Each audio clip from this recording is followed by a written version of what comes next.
السلام علیکم بچوں آج میں آپ کو قرآن پاک سے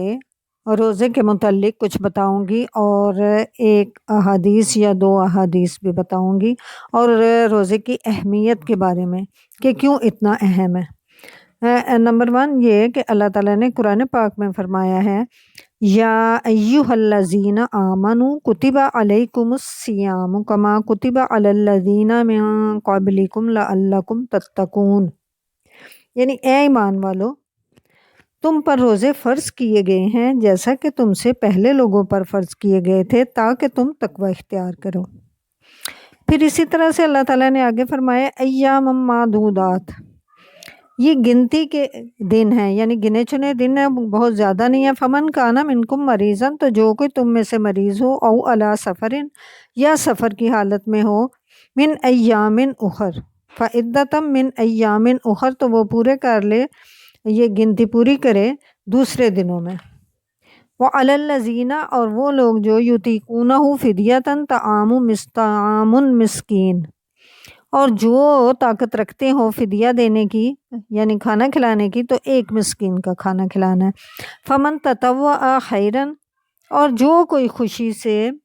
نیکی کرے گا، فہو خیر لکم، تو وہ تمہارے لیے بہتر ہے۔ وان تصوموا، لیکن اگر تم روزہ ہی رکھو، خیرن تو بہتر ہے، لکم تمہارے لیے، ان کنتم تعلمون، اگر تم جانتے ہو۔ نمبر 1 یہ کہ روزہ تو فرض ہے، لیکن اگر آپ طاقت نہیں رکھتے تو فدیہ دے سکتے ہیں، اور فدیہ ایک مسکین کو کھانا کھلانا ہے، صبح شام کا کھلا دیں۔ اور اگر آپ دونوں کام ہی یہ کر لیتے ہیں، اور جتنی بھی آپ بھلائی کریں گے وہ آپ کے اپنے لیے بہتر ہے۔ اور اگر فدیہ، اگر آپ طاقت نہیں رکھتے اور پھر بھی فدیہ دے رہے ہیں، یا اگر آپ طاقت نہیں رکھتے اور پھر بھی روزہ رکھ رہے ہیں، تو یہ آپ کے لیے بہت اس میں بہتر اجر ہے۔ شہر رمضان الذی انزل فیہ القرآن، رمضان تو وہ مہینہ ہے جس میں قرآن پاک نازل کیا گیا، اور قرآن پاک کی تو امپورٹنس ہی اتنی ہے کہ یہ اللہ تعالیٰ نے فرمایا ہوا نا، لو انزلنا ھذا القرآن علی جبل لرأیتہ خاشعا متصدعا من خشیۃ اللہ، کہ اگر اس پہاڑ کو اس قرآن کو ہم کسی پہاڑ پر بھی نازل فرما دیتے تو تم دیکھتے کہ وہ خشیت الہی سے ٹوٹ پھوٹ جاتا، دبا پڑتا، ٹکڑے ٹکڑے ہو جاتا۔ تو قرآن پاک کی تو اتنی زیادہ اہمیت ہے۔ تو اسی طرح سے اللہ تعالیٰ نے آگے فرمایا شہر رمضان الذی انزل فیہ القرآن ھدی للناس، اس میں لوگوں کے لیے ہدایت ہے، وبینات، اور بینات ہیں یعنی کہ فرق بیان کرنے والی، من الہدی والفرقان، ہدایت اور جو ہے فرقان، اس میں واضح فرق کرنے والا قرآن پاک ہے۔ فمن شہد منکم، اور اگر کوئی تم میں سے پائے شہر مہینہ، فلیصم ہو، تو اسے چاہیے کہ روزے رکھے۔ اگر رمضان کا مہینہ آپ پائیں تو آپ کو زیادہ سب سے جو بیسٹ ہے وہ یہی چاہیے کہ روزے رکھیں۔ ومن کانا، اور جو کوئی مریض ہو، او علی سفرن، یا پھر سفر کی حالت میں ہو، من ایام اخر، تو وہ بعد والے دنوں میں پورے کر سکتا ہے، یعنی رمضان کے بعد بھی وہ پورے کر لے تو اس کے لیے روزے رکھنا زیادہ بہتر ہے۔ یرید اللہ بکم الیسر، اللہ تعالیٰ تم لوگوں کے ساتھ آسانی چاہتا ہے، ولا یرید بکم العسر، اللہ تعالیٰ تم لوگوں کو تنگی دینا نہیں چاہتا کہ تم لوگ بیمار ہو یا سفر کر رہے ہو یا جو کچھ بھی کر رہے ہو لیکن روزہ ضرور رکھنا ہے، ایسی بات نہیں ہے۔ اللہ تعالیٰ نہیں چاہتا اپنے انسانوں کے اوپر کہ وہ تنگی کریں، لیکن اللہ تعالیٰ یہ دیکھنا ضرور چاہتے ہیں کہ میں کہتا ہوں تو کون میری بات مانتا ہے اور کون نہیں مانتا، کیونکہ اللہ تعالیٰ نے تو ہمیں بھیجا ہی زمین پہ صرف ٹیسٹ کرنے کے لیے ہے کہ میری بات مانتے ہیں بھلا کہ نہیں مانتے۔ جیسے ہم بھی بچوں سے کہتے ہیں، یہی کہتے ہیں نا کہ بچوں کون میری بات مانے گا، اور جو بچہ بات مانتا ہے تو وہی ہمیں ظاہر ہے پیارا لگتا ہے، ہر ایک کو وہی پیارا لگتا ہے۔ تو اسی طرح اللہ تعالیٰ کو بھی صرف وہی انسان زیادہ پسند ہوتا ہے جو اللہ تعالیٰ کی زیادہ بات مانے، باقی اللہ تعالیٰ کو اس سے کوئی فرق نہیں پڑتا کہ کوئی بھوکا پیاسا رہے اور اللہ تعالیٰ کی کوئی بات ہی نہ مانے۔ وَلِتُكْمِلُوا الْعِدَّةَ، اور تم عدت مطلب مدت پوری کرو، وَلِتُكَبِّرُوا اللَّهَ، اور اللہ تعالیٰ کی بڑائی بیان کرو، عَلَىٰ مَا هَدَاكُمْ، جس طرح سے اللہ تعالیٰ نے تمہیں ہدایت کی ہے وَلَعَلَّكُمْ تاکہ تم تشکرون تم شکر ادا کرو۔ تو بچوں اللہ تعالیٰ کا مقصد یہ نہیں ہے کہ آپ کو روزے رکھوا کے یا ہمیں روزے رکھوا کے تو اللہ تعالیٰ جب ہم بھوک ہمیں بہت زیادہ لگی ہوگی تو اللہ تعالیٰ بہت خوش ہوں گے کہ اب انہیں مزہ آیا کہ اب انہوں نے روزہ رکھا ہوا ہے تو اب بھوک ہے نا تو اب پتہ چلا نہیں کھانا مل رہا۔ ایسی بات نہیں ہے۔ اللہ تعالیٰ نے صرف یہی دیکھنا ہوتا ہے کہ اگر آپ روزہ رکھ رہے ہیں تو پھر آپ اللہ تعالیٰ کے سارے احکامات بھی پورے کرتے ہیں کہ نہیں۔ حدیث شریف میں آتا ہے کہ بہت سے روزے دار ایسے ہیں جنہیں اپنے روزے میں سوائے بھوک اور پیاس کے اور کچھ حاصل نہیں ہوتا، یعنی اللہ تعالیٰ کا قرب نہیں ملتا انہیں۔ اور بہت سے تہجد گزار ایسے ہیں جنہیں رات کی نماز میں سوائے جاگنے کے اور کچھ بھی نہیں ملتا۔ اصل میں ہم نے جو بھی کام کرنا ہے نا ہم نے اس نیت سے کرنا ہے کہ ہم اللہ تعالیٰ کی خاطر کر رہے ہیں، اور پھر اللہ تعالیٰ نے ہمیں جس کام سے روکا ہے ہم نے رک جانا ہے۔ عام دنوں میں تو اللہ تعالیٰ نے ہمیں بتایا ہوا ہے یہ چیزیں حلال ہیں یہ آپ نے کام کرنے ہیں، اور یہ چیزیں حرام ہیں یہ آپ نے اس کو کام کو نہیں کرنا، تو وہ تو ٹھیک ہے۔ لیکن رمضان ایک ایسا مہینہ ہے جس میں بندہ حلال کام جو ہے وہ بھی چھوڑ دیتا ہے، جیسے کھانا ہم ویسے تو کھاتے رہتے ہیں سارا دن، لیکن روزے کی حالت میں ہم نے روزہ رکھ کے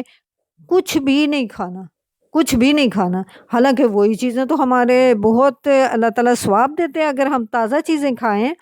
اور اچھے طریقے سے کھائیں، بسم اللہ پڑھ کے کھائیں تو اللہ تعالیٰ ثواب دیتے ہیں۔ لیکن جب ہم روزے کے درمیان میں چھپ کے بھی کوئی ایک گھونٹ بھی پانی کا پی لیں تو وہ ہمارے لیے اچھا نہیں ہے، پھر وہ تو ہم نے نافرمانی کی، پھر تو ہمیں ثواب نہیں ملے گا۔ اسی طرح سے روزے کا بنیادی مقصد جو ہے نا وہ اللہ تعالیٰ کا یہ ہے کہ ہم اپنی نفسانی خواہشات جو ہیں نا ان کو ختم کر دیں، اور جو ہمارے اندر ایک ہوتا ہے نفس امارہ، اللہ تعالیٰ نے قرآن پاک میں بھی وہ کہا ہے نا ان النفس لامارۃ بالسوء الا ما رحم ربی، کہ جو نفس ہے نا نفس امارہ یہ تو ابھارتا ہی رہتا ہے، یہ تو اس کو تو دل چاہتا ہی رہتا ہے کہ گندے کام کرنے کا، شرارتیں کرنے کا، دوسروں کے پٹائیاں لگانے کا، دوسروں کے مذاق اڑانے کا۔ تو یہ جو ہے نا یہ چیزیں اگر ہم نہیں کرتے، اور ہم اس لیے نہیں کرتے کہ اللہ تعالیٰ کا حکم ہے، تو پھر ہمارا روزہ ہوگا۔ اگر ہم یہ بھی ساتھ ساتھ کرتے رہیں، مطلب لوگوں کو نقصان پہنچانا یا کسی کی ہنسی کرنا یا ہم کسی کی غیبت کرنا یا کسی کی چغلی کرنا یا اس طرح کے ہم چھوٹے چھوٹے کام جو ہیں یہ ہم سمجھتے ہیں کہ ہمارا روزہ تو شاید صرف کھانے پینے کا ہے، ایسی باتیں تھوڑی روزہ ٹوٹتا ہے، تو ایسی باتوں سے ٹوٹتا نہیں ہے، لیکن یہ اللہ تعالیٰ کو یہ روزہ پھر پسند نہیں آتا۔ پھر اللہ تعالیٰ کہتے ہیں میں اس کا اجر ویسا نہیں دوں گا جو ایک اچھے روزے کا اللہ تعالیٰ اجر دیں گے۔ اچھے روزے کا اجر کون سا ہوتا ہے بھلا؟ اور اچھا روزہ ہوتا کون سا ہے؟ اچھا روزہ ایک تو یہ ہوتا ہے جو اللہ تعالیٰ کے احکامات کی پابندی کے ساتھ ہم کرتے ہیں، اور دوسری بات یہ کہ اللہ تعالیٰ کہتے ہیں کہ یہ جو روزہ ہے نا یہ ایک ایسی عبادت ہے کہ اس میں کچھ بھی نہیں کرنا ہوتا، یعنی دیکھنے میں آپ کسی کو کوئی ایکسٹرا چیز کرتے ہوئے نہیں دیکھتے، بلکہ جو کام ہم نے عام دنوں میں کرنے ہوتے ہیں وہ بھی نہیں کرنے ہوتے۔ تو پھر جو میرے سارے احکامات کے ساتھ روزہ رکھے گا اس کو میں اتنا اجر دوں گا کہ وہ سوچ بھی نہیں سکتا، اس کو میں کسی اور سے نہیں، فرشتے وغیرہ سے نہیں کہوں گا، اس کو میں خود اجر دوں گا۔ اور اللہ تعالیٰ نے اسی وجہ سے جنت میں ایک جگہ ایسی بنائی ہے، ایک باب الریان ایسی جگہ، مطلب ایسا گیٹ بنایا ہے جس میں روزے دار جو ہیں وہ کھلے عام جا سکتے ہیں، لیکن اگر ان کا روزہ اللہ تعالیٰ کو قبول بھی ہو تو۔ اور اگر اللہ تعالیٰ کے ڈر کے بغیر رکھا تو پھر تو اللہ تعالیٰ کو راضی نہ کیا تو پھر وہ مسلمان کیسے ہو سکتا ہے بندہ؟ وہ تو پھر اپنا ہی بندہ ہوا نا، اپنی خواہشات کا ہی، اپنے نفس کا۔ تو اس رمضان میں ہم نے کیا کرنا ہے کہ ہم نے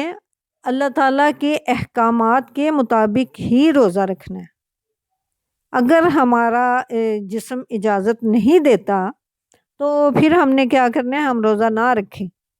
اگر ہم بیمار ہیں، اگر ہم ابھی چھوٹے ہیں، ہم نہیں رکھ سکتے، تو پھر ہم روزہ تو نہ رکھیں، لیکن ہم کھانے پینے کا روزہ نہ رکھیں، یا 2 گھنٹے کا رکھ لیں، 4 گھنٹے کا رکھ لیں، یا اس طرح سے رکھ لیں، لیکن اس کے علاوہ ہم دوسرے کاموں سے روزہ رکھ لیں۔ دوسرے کام کون سے؟ چغلی کا روزہ، غیبت کا روزہ، فضولیات کا روزہ،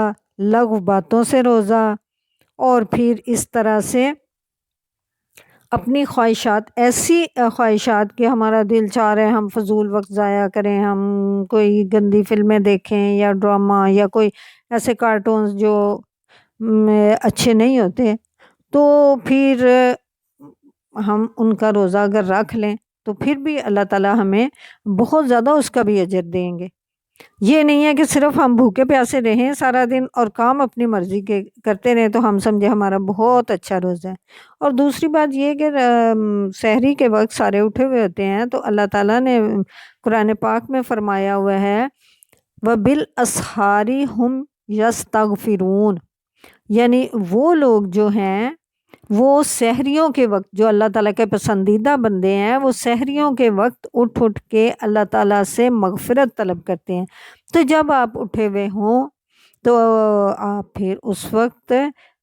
استغفار والی دعائیں پڑھیں،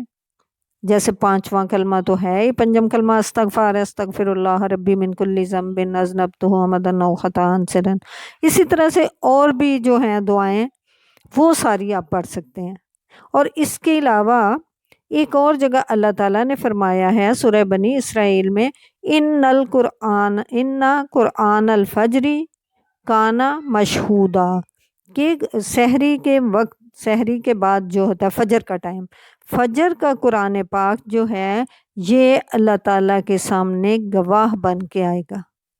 اگر آپ اس وقت قرآن پاک پڑھتے ہیں تو وہ سمجھیں کہ جب آپ اللہ تعالیٰ کے پاس جائیں گے تو وہ قرآن پاک گواہی دے گا کہ یہ فجر کے وقت ہمیں پڑھا کرتا تھا۔ تو بچوں، اگر آپ نہیں بھی روزہ رکھ سکتے تو آپ فجر کے ٹائم قرآن پاک پڑھیں، اس سے پہلے دعائیں پڑھیں استغفار کی، اور باقی دوسری چیزوں سے آپ نے پرہیز کرنا ہے۔ اور پھر اس کے علاوہ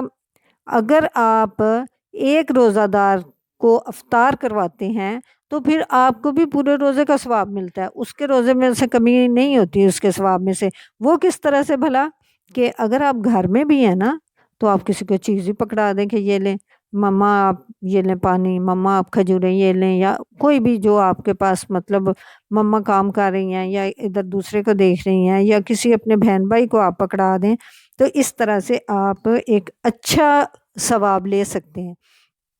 کیونکہ یہ جو ہے نا مہینہ، یہ تو ہے ہی بہت زیادہ اللہ تعالیٰ کے نزدیک جو ہے نا قابل احترام ہے، اور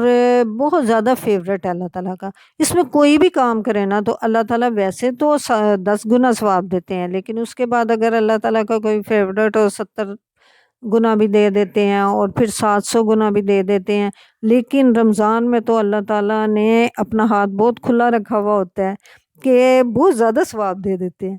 تو اس لیے اس رمضان کو آپ نے اس نیت سے گزارنا ہے کہ آپ یہ سمجھیں کہ میں اللہ تعالیٰ کو خوش کرنے کے لیے یہ کام کر رہی ہوں اور میں روزہ رکھ رہی ہوں۔ کھانے پینے کے علاوہ دوسری چیزوں کا روزہ ضرور رکھیں، تو انشاءاللہ تعالیٰ آپ کو نیکسٹ ایئر جب آپ اس قابل ہو جائیں گے کہ آپ روزے رکھیں تو آپ ایک بہت اچھا اور بہتر روزہ انشاءاللہ گزار سکیں گے۔ اچھا بچوں،